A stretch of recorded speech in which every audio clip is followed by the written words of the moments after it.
Hi everyone, my name is Junon. I have a health science background, and I'm the author of the book Truth and Empathy: How to Find Your Soulmate. And I'll put a link to the book below. This video is about the romantic compatibility between ENFJs and ESTJs.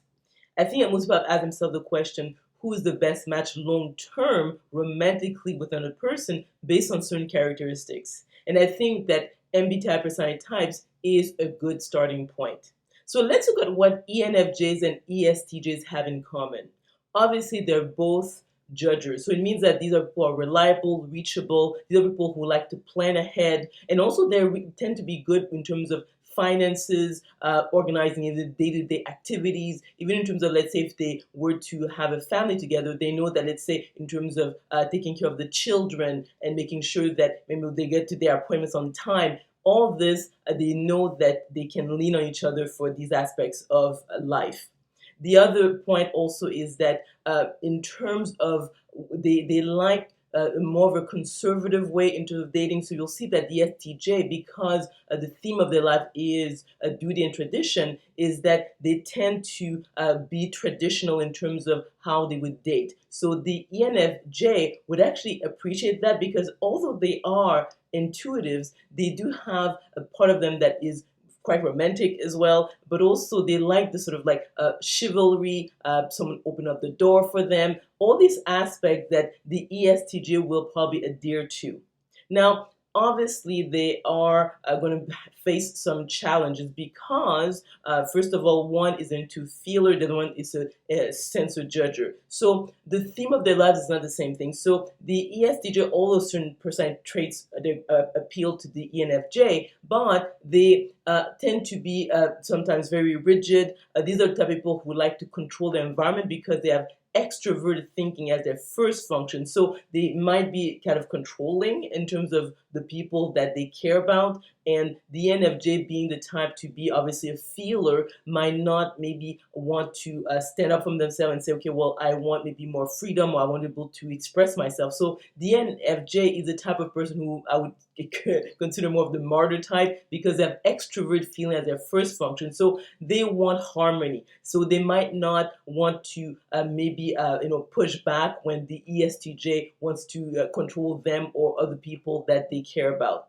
Now, the other aspect that is very important has to do with the difference in energy. The ENFJ, being an intuitive feeler, has one of the best energies, only below the INFJ. And the ESTJ, being a center judge, but also at very much at the bottom, has one of the lowest energies.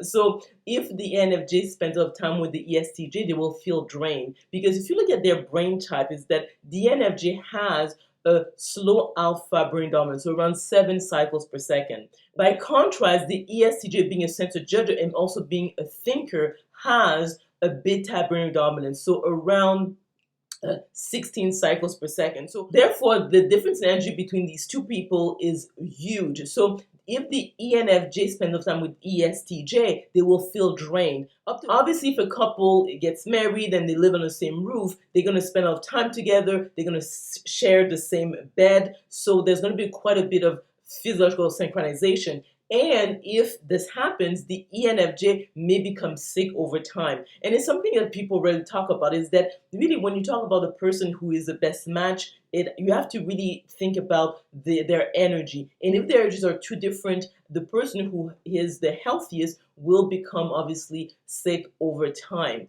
So that will be a challenge. And also it has to do with their relationship style. The ENFJ has a feminine and orderly relationship style, so it means that they are about bonding, becoming really close with their loved one, whereas the ESTJ has a masculine and orderly, so they are about effectiveness. So there's going to be quite a bit of issue in terms of like the ESTJ not having emotional intelligence, not able to read the emotional sort of like temperature of many situations, and the ENFJ may not again bring that up. So there's going to be a situation where the ENFJ is going to be suffering in silence, and the ESTJ, not having the sort of ability to pick up on subtleties, may not realize that this relationship is not fulfilling for their partner.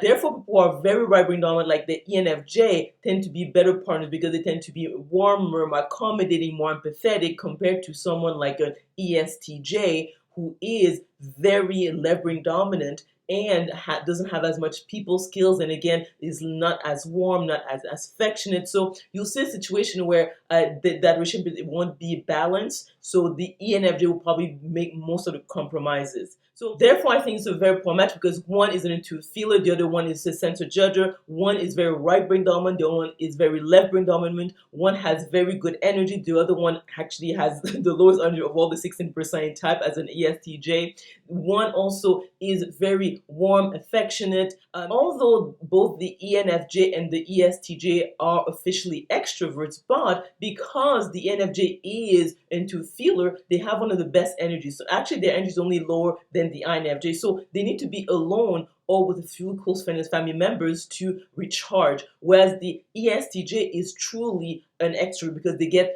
energized by other people. Because when you think about it, because the ESTJ has the lowest energy of all the 16 personality types, they really like spending time with others because that's when they get energized by being with other people. So for all these reasons, I would say that this is a very poor match, again, for a number of reasons, and one of the most important one has to do with the difference in energy, because it has to do with the synchronization that happens when two people spend a lot of time together. So let me know if you agree or disagree with this romantic compatibility analysis by commenting below. If you like this video, if you learned something, please click on the like button. Remember also to click on the notification bell to be notified of the videos I'm going to be making. Subscribe to my channel, and we will talk soon.